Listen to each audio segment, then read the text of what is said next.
This is the left-handed edition on how to hold your crochet hook and your yarn tension. So you're going to get your right hand and put it down flat on the table, or up, doesn't really matter. So you're going to put the yarn in between your pinky and ring finger, just like this.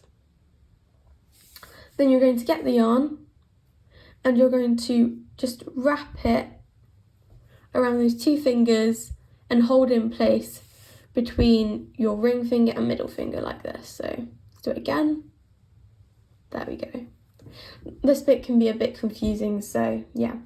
If I'm going too fast, just slow down the video, and if I'm going too slow, just speed up the video. So we're going to flip our hand, should look like this.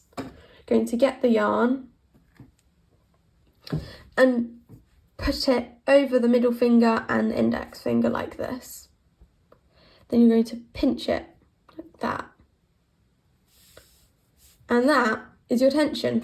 And then just hold your crochet hook in the most comfortable position to you. And that's it. If you're a beginner, I recommend a hook size of around 3mm or to 4.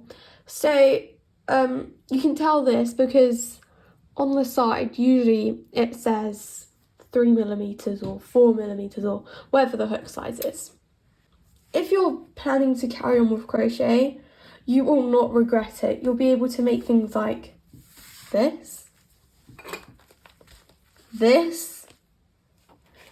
and even this, and way more. So if I were you, I would persevere and you will definitely not regret it. Thank you for watching. I hope you enjoyed my video.